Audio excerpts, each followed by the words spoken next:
दोस्तों, आज जो बात मैं आपको बताने वाला हूं, जरूर आपका खून खौलना चाहिए। अगर नहीं खौला है तो आज कमेंट सेक्शन में उस खून को खौला दीजिएगा। कैसे? अभी मैं आगे आपको बताने वाला हूं। इजिप्ट ने रिसेंटली अपनी इच्छा जाहिर की है कि टर्की, पाकिस्तान और सऊदी के साथ में जो अलायंस बन रहा है, डिफेंस अलायंस बन रहा है, इसमें इजिप्ट शामिल होने के लिए जा रहा है। ये लोग कह तो रहे हैं कि ये ईरान के अगेंस्ट में नहीं है, लेकिन चोर की दाढ़ी के अंदर तिनका इजिप्ट जो है इनके साथ में मिल रहा है। और ये इस्लामिक नाटो, जो पहले कई बार बातचीत हो चुकी है इस्लामिक नाटो की, उसकी शक्ल और सूरत को ये कंप्लीट करने वाले हैं। तो आज हम लोग इस लेक्चर के अंदर ये देखेंगे कि आखिरकार ये जो डिफेंस पैक्ट है, ये कितना ज्यादा इंपैक्ट जो है वो कर सकता है, कितना ज्यादा पावरफुल ये डिफेंस पैक्ट है। चलिए बड़ा विस्तार से बात करेंगे। सबसे पहले हम लोग बात कर लेते हैं कि आखिरकार ये डिफेंस पैक्ट हुआ कब है। 7 अगस्त को ये सभी देश एक साथ मिले हैं और इन्होंने डिसाइड किया है कि हम सभी मिलकर एक डिफेंस पैक्ट जो है वो बनाएंगे। खून खौलाने की बारी आ चुकी है। देखिए, यहां पर आप देखेंगे, इस मैप को बड़ा ध्यान से देखिए। यहां पर आपको इजिप्ट जो है वो नजर आ रहा है ना। आपको इजिप्ट नजर आ रहा है, ये पहला कंट्री हो गया। फिर आपको सऊदी नजर आ रहा है, ये दूसरा कंट्री हो गया। तीसरा कंट्री आपको टर्की नजर आ रहा है। चौथा कंट्री आपको पाकिस्तान नजर आ रहा होगा, जिसके अंदर यहां पर भारत का जो जम्मू कश्मीर का जो क्षेत्र है उसको पाकिस्तान के अंदर दिखाया गया है, जिसको हम लोग पीओके कहते हैं। ये डिस्प्यूटेड है, लेकिन फिर भी इसको पाकिस्तान में दिखाया है। अब ये कहां से लिया गया है? विकिपीडिया से। विकिपीडिया पर आप जाकर जरूर डालकर देखना, मक्का जॉइंट डिफेंस एग्रीमेंट 2026 जैसे आप डालेंगे, वहां पर आपको ये मैप शो होगा जिसमें इस चीज को दिखाया गया है। आप मुझे बताइए कि हम लोग इंडिया के अंदर बैठे हुए हैं और इंडिया के अंदर बैठे हुए ही हम लोग नेट को एक्सेस करते हैं, तो वहां पर ऐसा मैप क्यों? अगर कोई स्कूल का बच्चा इस मैप को देखेगा तो वो तो इसको सच मान बैठेगा। बताइए, हु इज रेस्पॉन्सिबल? कौन रेस्पॉन्सिबल है इसके लिए? मैं ये चाहता हूं कि ये मैप जो है, जिस तरीके से शो किए जाते हैं, इनको जल्द से जल्द, खास तौर पर इंडिया के अंदर तो कम से कम इनको हटाया जाए। अगर आप वाकई में इसको अपील करना चाहते हैं, कमेंट सेक्शन में जरूर बताइएगा। लेकिन ये जो चारों देश आप लोग यहां पर देख रहे हैं, इन्होंने कहा है कि हम लोग मिलकर एक डिफेंस पैक्ट बनाएंगे और साथ ही में ये भी कहेंगे कि अगर हम में से किसी भी देश के ऊपर कोई भी अटैक होता है तो ये माना जाएगा कि वो सभी देशों के ऊपर अटैक हो चुका है। आप देखेंगे कि ये रहा वो मैप, है ना। और ये इसको मैंने कहां से लिखा है? मैं लिया है इसको विकिपीडिया से लिया है। मक्का ज्वाइंट डिफेंस एग्रीमेंट कब साइन हुआ है? 7 अगस्त 2026 को। मक्का सऊदी अरेबिया के अंदर मोहम्मद बिन सलमान, शहबाज शरीफ और तैयब अर्दोगान इसके अंदर शामिल थे। ये 3 देश इसके अंदर शामिल थे। इसी मैप के ऊपर आप जाके देख लीजिएगा। ओके, चलिए देखिए, एक्चुअली में क्या है, इजिप्ट जो है वो अब इसको ज्वाइन करना चाहता है, new defence pact between Turkey, Pakistan and Saudi Arabia को। अब बात यह है कि आखिरकार इजिप्ट क्यों ज्वाइन कर रहा है, ऐसा क्या आ गया है? और इस मीटिंग के अंदर यह भी कहा गया है कि alliance was not directed against Iran, मतलब ईरान को यहां पर नाराज करने की बात नहीं की जा रही है, क्योंकि ईरान को यह लग सकता है कि हम सऊदी अरेबिया के ऊपर अटैक कर रहे हैं, है ना। हम लोग अटैक कर रहे हैं तो हो सकता है कि सऊदी अरेबिया ने मिलकर ये डिफेंस। अब देखिए, इसके 2 मायने हैं। आप 2 मायने इसके निकाल सकते हैं। पहला मायना मैं आपको यह बताता हूं कि आपको पता होगा कि 1967 के अंदर 6 डे वॉर हुआ था। वो उस 6 डे वॉर के अंदर इसराइल ने बहुत सारे अरब कंट्रीज जो है उनको हरा दिया था। अब उनमें से कौन सा एक पावरफुल कंट्रीज था? Saudi Arabia. इजिप्ट भी उनमें था। तो हो सकता है कि इसराइल को सबक सिखाने के लिए। दूसरा यह भी हो सकता है कि ईरान जो है वो बार बार अटैक कर रहा था सऊदी अरेबिया के ऊपर। अब अगर सऊदी अरेबिया के ऊपर वो बार बार अटैक कर रहा है तो इसका मीन्स ये भी है कि ईरान एक तरीके से अलार्मिंग कंडीशन में वो आ जाएगा कि सऊदी अरेबिया के ऊपर अगर हम लोग अटैक करेंगे तो पाकिस्तान, टर्की और इजिप्ट के ऊपर वो अटैक माना जाएगा। तो एक तरीके से ये जो डिफेंस पैक्ट बनाया गया है, ये बनाया किसने है? अमेरिका ने। क्यों? ऐसा क्यों है? आप गौर से देखिए, इन देशों को मैं आपको मैप पर दिखाता हूं। देखिए, गल्फ कंट्रीज हैं ये।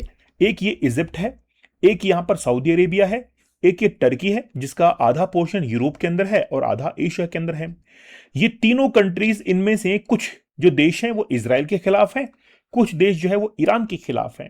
ईरान के खिलाफ होने वाले देशों के अंदर एकमात्र सऊदी अरेबिया है और यहां पर इजराइल के खिलाफ ये तीनों कंट्रीज हैं। क्योंकि भाई इस्लामिक जो नेशंस हैं उनको तो एक बहुत बड़ा झटका लगेगा ना कि इसराइल ने किस तरीके से हराया है इनको। तो अमेरिका इस खेल का असली बादशाह है। इस अमेरिका जो है इसराइल को भी कंट्रोल करना चाहता है, कल को ये ना सिर उठाए, और ये जो है वो ईरान को भी कंट्रोल करना चाहता है, ये भी सिर ना उठाए। क्योंकि अगर मान लीजिए कि ये ट्राइलेटरल अगर पैक्ट होता है और अगर ईरान इनमें से किसी के ऊपर अटैक करता है तो ये मिलकर अटैक करेंगे। और आपको पता है कि अब्राहम अकॉर्ड हुआ 2020 के अंदर सऊदी अरेबिया और इसराइल के बीच में, तो ये क्या हुआ है ना, मतलब यूएई के बीच में, तो ये सारा क्या हुआ, ये इसराइल को भी कंट्रोल करने का। तो इसराइल भी इससे प्रेशर मिलेगा कि कहीं ना कहीं ये कंट्रीज जो कि सऊदी अरेबिया किसका किसका सबसे बड़ा दोस्त है, यूएसए का। तो यूएसए ने ही तो सऊदी अरेबिया को इतना अमीर बनाया है, क्योंकि सऊदी अरेबिया से जितना भी पेट्रो का जो एक्सपोर्ट हुआ करता था उसको डॉलर्स के अंदर किसने एक्सेप्ट करने के लिए मजबूर किया, अमेरिका ने। तो अमेरिका ने ही सऊदी अरेबिया को इतना बड़ा बनाया है। अमेरिका की कही हुई बातों पर बिलीव करेगा। ओके।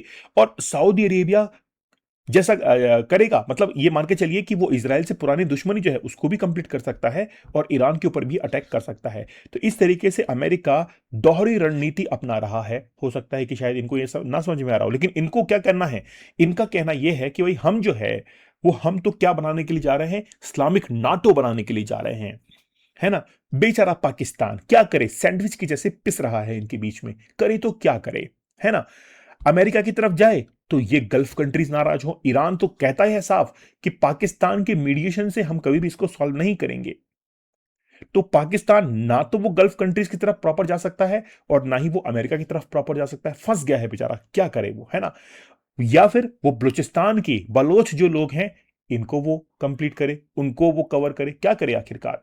तो मक्का जॉइंट एग्रीमेंट 7 अगस्त को साइन किया गया है सऊदी अरेबिया के अंदर, ठीक है, सऊदी अरेबिया के अंदर। अब बात यह है, ये जो पैक्ट है इसको कंपेयर किया जा रहा है कि ये नाटो के आर्टिकल 5 से कंपेयर करता है। अब वो आर्टिकल 5 क्या है, आर्टिकल 5 यही है कि अगर मान लीजिए कि इनमें से ये जो 3 कंट्रीज हैं इनमें से किसी भी एक के ऊपर अटैक होता है तो वो सभी के ऊपर अटैक माना जाएगा और सभी कंट्रीज मिलकर जो है वो क्या करेंगे, उस देश के ऊपर अटैक करेंगे। इसका कोर प्रोविजन ये है, collective defence close, any arm attack on one member is considered on attack on all 3, सभी के ऊपर। और अब तो इजिप्ट भी इसमें शामिल हो गया है।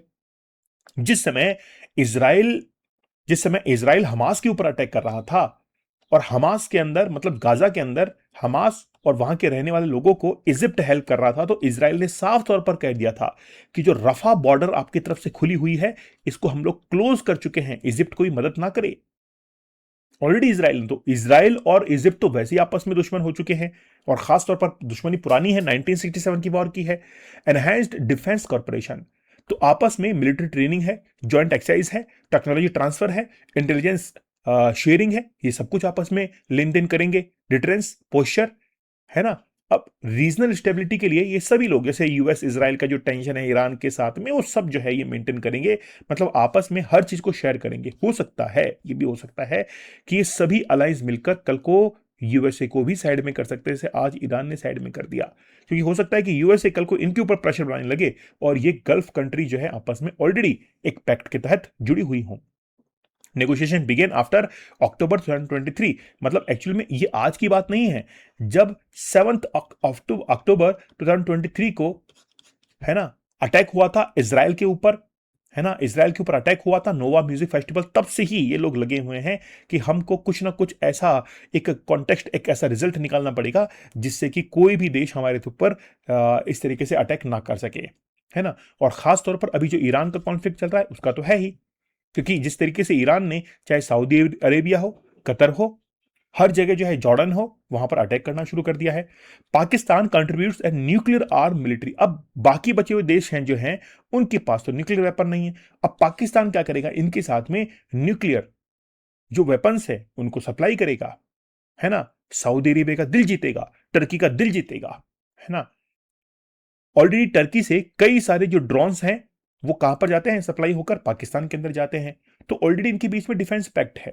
अब नाटो के साथ में कंपैरिजन करना क्या ठीक है, तो नाटो को आप समझते हैं, नाटो क्या है। देखिए नाटो कुछ भी नहीं है, ये एक हवा है। नाटो कुछ भी नहीं है, नाटो एक हवा है जो कि यूएसए ने बनाई है, यूएसए ने बनाई है। आज तक क्या नाटो का इस्तेमाल हुआ, नहीं हुआ। नाटो का इस्तेमाल रशिया यूक्रेन वॉर के अंदर होने वाला था लेकिन फिर भी नहीं हुआ, फिर भी नहीं हुआ। आज सभी देशों को मिलकर अटैक करना चाहिए था। किसके ऊपर? रशिया के ऊपर नहीं, यूएसए के ऊपर। क्योंकि क्योंकि नाटो कंट्रीज में से एक डेनमार्क के ऊपर जो है यूएसए ने अटैक किया। अटैक इन द सेंस समझते हैं आप? ग्रीनलैंड को कहीं ना कहीं हथियाने की कोशिश की थी यूएसए ने, जो कि डेनमार्क का ही एक पार्ट है। तो ये अटैक ही तो हुआ। फिर डेनमार्क ने ये चेतावनी दी कि अगर ग्रीनलैंड की तरफ नजर उठाकर देखी तो हम सभी नाटो देश मिलकर यूएसए के ऊपर अटैक कर देंगे, है ना। हम क्या कर देंगे? यूएसए के ऊपर अटैक कर देंगे। तो बात यह है कि नाटो अब कुछ भी नहीं रह गया है, यूएसए कुछ भी नहीं समझता, ये तो बेकार हो चुका है। NATO North Atlantic Treaty Organisation, जिसको 1949 के अंदर बनाया गया था, ब्रुसेल्स के अंदर इसके हेडक्वार्टर्स है, इसलिए बनाया गया ताकि रशिया को काउंटर कर सके। एक डिफेंस पैक्ट है ये, जिसमें आपस में ये हथियारों का लेन देन करते हैं, साथ ही के अंदर सुरक्षा करते हैं एक दूसरे की। एक देश के ऊपर अटैक, सभी के ऊपर अटैक। इसीलिए तो यूक्रेन इसमें शामिल होना चाह रहा था। लेकिन बात यह है कि ये जो इस्लामिक नाटो के सपने देखे जा रहे थे, ये केवल इसलिए है ताकि ये सभी देश मिलकर जो है वो क्या कर सकें? यूएसए का सामना कर सकें। इसीलिए अंदरूनी बात है, कौन खुलकर बोलेगा यूएसए के सामने, लेकिन ये अंदर ही अंदर जो है इस चीज को पका रहे हैं। क्लियर है? तो रिसेंटली अब क्या हुआ है, इजिप्ट ने, टर्की ने, सऊदी अरेबिया और पाकिस्तान ने मिलकर एक नया एग्रीमेंट साइन कर लिया है कि हमारे में से किसी एक देश के ऊपर अटैक तो सभी देशों के ऊपर अटैक जो है वो होगा। ठीक है, लेकिन ऐसा होगा नहीं। आज मान लीजिए कि पाकिस्तान के ऊपर इंडिया अटैक करता है, तो क्या ये सभी देश मिलकर भारत के ऊपर अटैक करेंगे? क्या सऊदी अरेबिया अटैक करेगा? पूछ लेना एक बार सऊदी अरेबिया को जाकर कि हाथ कंगन को वारसी क्या, पढ़े लिखे को फारसी क्या। सऊदी अरेबिया को जाकर पूछ लो कि भाई कल को इंडिया पाकिस्तान के ऊपर अटैक करे तो क्या सऊदी अटैक करेगा? नहीं करेगा। वो उसको पता है, उसको पता है कि इंडिया के ऊपर अटैक करने का मतलब है कि इंडिया जो है डायरेक्टली कांटेक्ट में है यूएसए के, वो साथ में ही नहीं आएगा।